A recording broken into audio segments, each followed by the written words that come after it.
Deloitte violating audit standards. What? Exactly, you heard it right. Hello listeners, welcome back to our channel Vishwakul. Here we share the insights with you what's going around the world. First topic will be US, China and Canada has also fined Deloitte.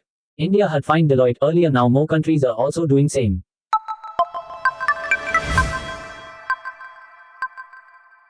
Global audit firm Deloitte has been fined about 2 crore rupees by the National Financial Reporting Authority, NFRA, for alleged lapses in auditing Zee Entertainment Enterprises, NS, Zee Limited, ZEAL. This is not the first time Deloitte has been fined for auditing lapses. In the last 5 years, many other countries including the US, China, and Canada fined Deloitte for ignoring audit standards.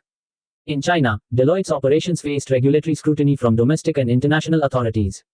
In September 2022, the US Securities and Exchange Commission imposed a fine of $20 million on Deloitte's Chinese affiliate. The fine was imposed on the firm for asking its clients to do their audit work on their own, which was a direct violation of auditing standards. Following this, in March 2023, Chinese regulators imposed a fine of 211.9 million yuan, $30.8 million, for flaws in auditing China Haorong Asset Management Company.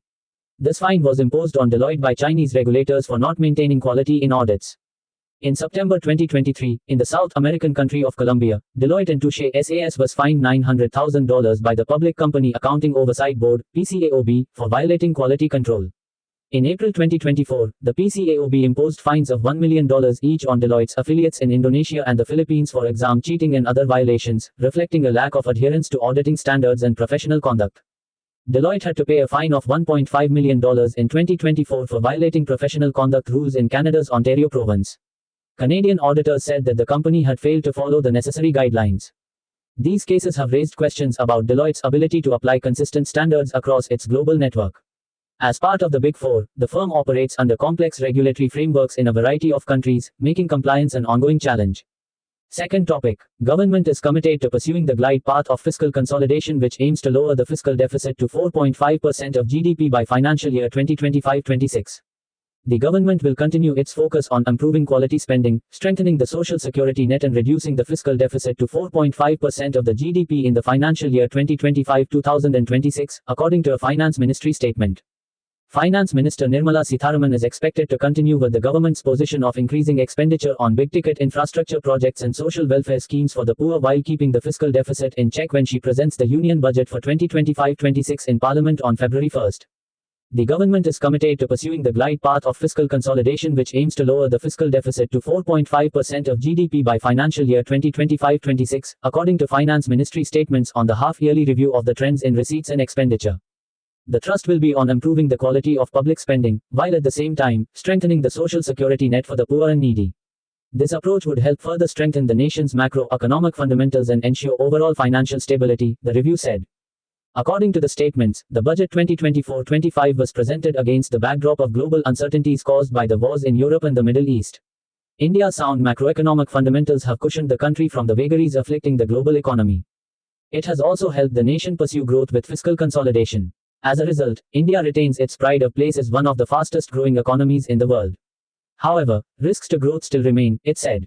Total EPA TTEF expenditure was estimated at 48.21 lakh rupees crore, of which expenditure on the revenue account and capital account were estimated at 37.09 lakh rupees crore and 11.11 lakh rupees crore, respectively, as per the budget estimate for 2024-25. As against the total expenditure of 48.21 lakh rupees crore, the expenditure in the first half of fiscal 2025 was 21.11 lakh rupees crore, or about 43.8% of B. Taking into account the grant for the creation of capital assets, the effective capital expenditure was projected at 15.02 lakh rupees crore. Gross tax revenue was estimated at 38.40 lakh rupees crore with an implied tax GDP ratio of 11.8%. Total non-debt receipt of the center was estimated at 32.07 lakh rupees crore. It comprised tax revenue, net to center, of 25.83 lakh rupees crore, non-tax revenue of 5.46 lakh rupees crore, and miscellaneous capital receipts of 0.78 lakh rupees crore. With these estimates of receipts and expenditure, the fiscal deficit was pegged at 16.13 lakh rupees crore in B 2024-25, or 4.9% of the GDP. In the first half of 20,234-25, the fiscal deficit is estimated at 4.75 lakh rupees crore, or about 29.4% of B. India's net direct tax collections, comprising corporate tax and personal income tax, shot up by a robust 15.4% to 12.1 lakh rupees crore from April 1 to November 10 during the current financial year, according to the latest figures released by the Central Board of Direct Taxes (CBDT). Similarly, there has been a robust growth in GST collections on the back of rising economic activity. The buoyancy in tax collections places more funds in the government's coffers and will help to control the fiscal deficit, which bolsters the macroeconomic fundamentals of the economy. A lower fiscal deficit means the government has to borrow less, which leaves more money in the banking system for big companies to borrow and invest. This in turn leads to a higher economic growth rate and the creation of more jobs. Besides, a low fiscal deficit also keeps the inflation rate in check, which imparts stability to the economy. Third topic. The country India has emerged as one of the most vibrant startup ecosystems globally. At least 157,066 startups have been recognized by Department for Promotion of Industry and Internal Trade (DPIIT) to date, and 759,303 users are registered on the portal. As on December 25, the government said on Wednesday, the country now has more than 73,000 startups with at least one woman director that have been recognized under the Startup India initiative, representing nearly half of the 157,066 startups supported by the government, according to Ministry of Commerce and Industry. The country has emerged as one of the most vibrant startup ecosystems globally, earning its place as the third largest startup hub. With over 100 unicorns, the Indian startup landscape is shaping the future of innovation and entrepreneurship. The entrepreneurial spirit in India has undergone a paradigm shift in the last decade. Cities like Bengaluru, Hyderabad, Mumbai, and Delhi NCR have become epicenters of innovation, said the ministry. This year, 13 new age companies launched their initial public offerings, IPOs, as startups cumulatively raised more than 29,200 crore rupees from the stock market. Out of this, the fresh issue was nearly 14,672 crore rupees and 14,574 crore rupees offer for sale (OFS). Among 13 startup IPOs, 10 were mainboard and 3 were SME IPOs. The widespread availability of affordable internet, coupled with a young and dynamic workforce, has fueled the growth of startups in diverse sectors, including fintech, edtech, health tech, and e-commerce. According to the Indian Startup Ecosystem Report by Startup India, India's startups have leveraged emerging technologies such as artificial intelligence, AI, blockchain, and IoT to solve local and global problems. The flagship Startup India program, launched in 2016, has been a cornerstone in this effort. In addition, initiatives such as the Atal Innovation Mission, AIM, and the National Initiative for Developing and Harnessing Innovations, NIDI, provide infrastructure and financial support to innovators. Moreover, the Startup Accelerator of MeitY for Product Innovation, Development, and Growth (SAMRIDH) scheme aims to support 300 software product startups over 4 years with an outlay of 99 crore rupees, providing funding up to 40 lakh rupees per startup through accelerators to scale their businesses. Fourth topic. South Korea has reported an additional case of lumpy skin disease, LSD, in cattle. Here we will know about South Korea. South Korea has reported an additional case of lumpy skin disease, LSD, in cattle, raising the total number of confirmed cases this year to 24, the Agriculture Ministry said on Wednesday. The latest case was detected at a cattle farm in Goveng, about 33 kilomillisecond south of Seoul, which is raising 54 milk cows, according to the Ministry of Agriculture, Food and Rural Affairs, reports Yonhap News Agency. The ministry issued a standstill order for personnel and vehicles associated with the farm and related facilities while conducting disinfection operations to prevent the spread of the disease.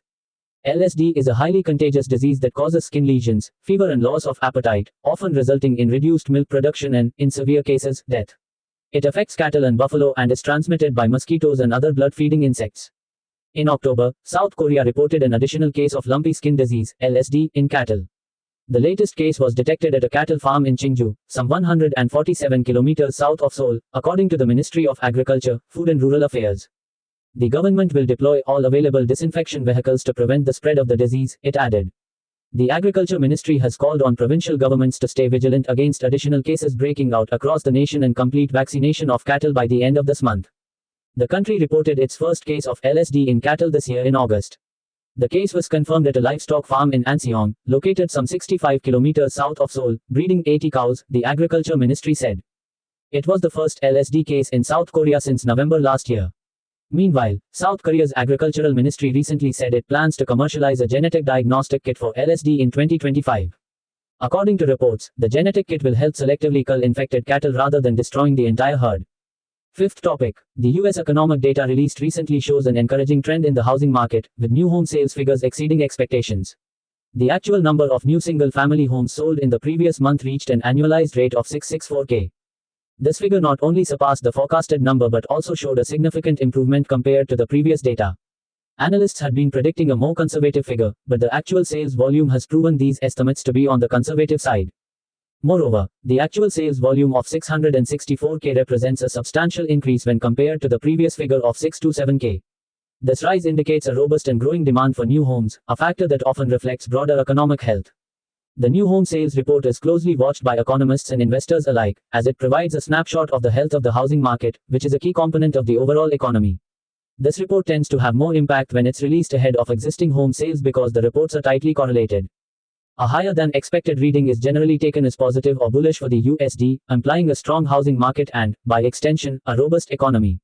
On the other hand, a lower than expected reading is viewed as negative or bearish for the USD, indicating a potential slowdown in the housing market and potentially the broader economy.